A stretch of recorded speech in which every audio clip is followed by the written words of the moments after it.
Hello everyone. Since we'll be playing our RPG in a little less than a month, I think, I figured I would record some brief primers on some basic concepts.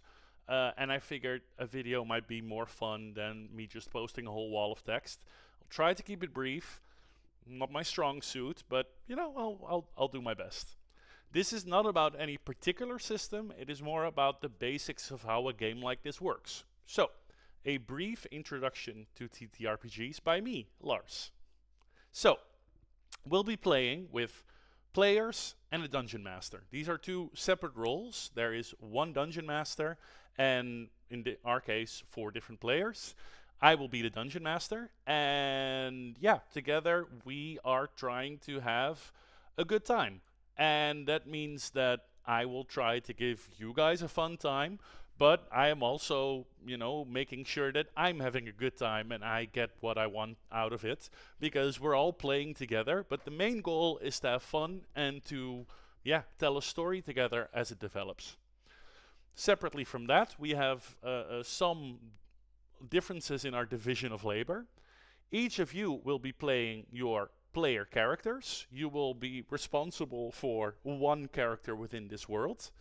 And this character is both you and not you. I mean, you are playing your character, but your character is also a part of an existing world. And your character might know things that you do not.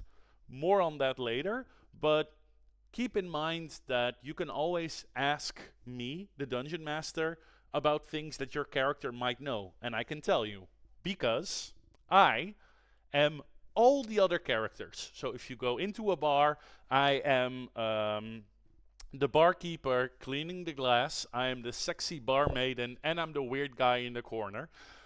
But I'm also the entire world. I am a referee, I will stick to rules, but I am also dramatic tension and stakes and risk. So we are together playing this game. Now, how does that interplay work? I will scroll over here. Basically, what I will do is I will describe a scene or a situation because I am the world, I am all characters. So I will tell you, for instance, you stand before a cabin in the woods, and what would you like to do? So this is sort of like a turn in our game. It's not as arbitrary as this, not at all times. In combat, we go a bit more rigid, but in general, it's a conversation we're having. I will describe something, and I will ask the party or individuals what they would like to do.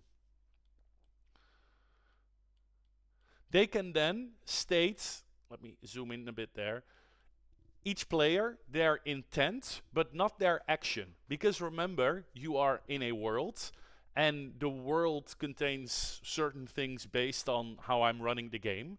So it is always good practice to say what you would like to do and not just say that you do it. You stand before a cabin in the woods, what would you like to do? If you say, I open the door might be locked. So we have a bit of a clash of like, no you don't. So if you instead of that say, I try to open the door, I can be like, okay, you put your hand to the door handle and you feel that it's unlocked. Do you open the door carefully or quickly? And see, we already have a little cycle there where the player tells what they want to do, and then we go back to me describing the next bit of the scene. However, there's also a sidetrack from this. Clarifying questions are always welcome. For instance, you stand outside that cabin in the woods, outside the door, and you ask, do I hear anything on the other side of the door? And I would be like, oh, good question. That is something you could check, and you push your ear to the door. And you do hear some rummaging. You cannot really make out what, but there is movement. There is something on the other side of the door. Other question might be, is there light visible underneath the door? Well, you squat down, I will tell you this, and you will see, there's like a fire on the other side of the room, like a fireplace, but something is moving in front of it. So you're getting, shadows in front of a fire. This now gives you more information, and we kind of go back to what would you like to do, and you can then decide on your action. So it's a cycle between me describing things, players responding with their intent, but it always being welcome to ask clarifying questions. Another clarifying question would be, do I what does the architecture of the wooden cabin tell me? And I might tell you, well, it looks like a huntsman built this on their own. It's a bit clumsily built, but it's sturdy. It's been out here many seasons. That is a detail I am now just making up on the fly. That is my job, to basically be improving and having prepared a lot, but yeah. So, however, there are some twists to this cycle. For instance, you open the door and you witness a gruesome sight. In the dimly lit cabin, you spot a man on the floor in a pool of blood. Lurking over it, a dark figure with an empty stare and flesh barely clinging to its bones. And it now turns to you. What would you like to do? Ooh, got a little scary picture there. So now, it's the same as before. We go into a cycle of what would you like to do?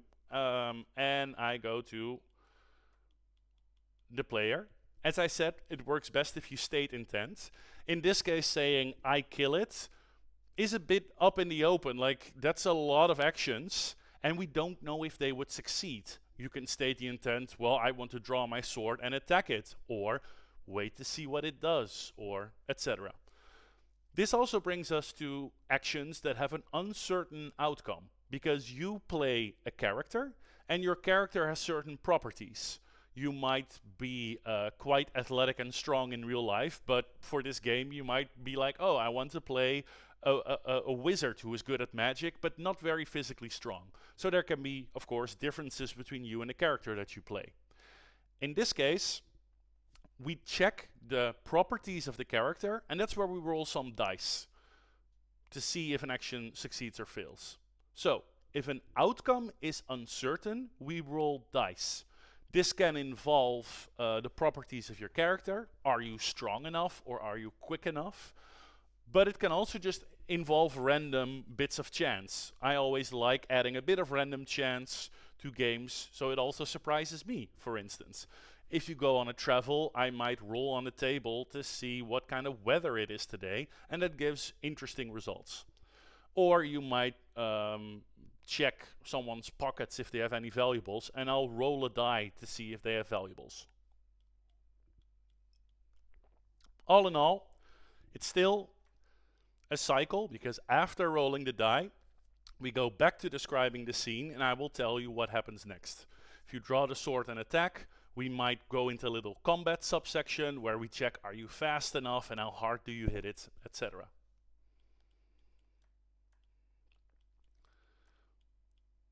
Then we have a bit of another situation. I once again describe the scene. You stand before a yawning ravine, carving through the landscape like a wound.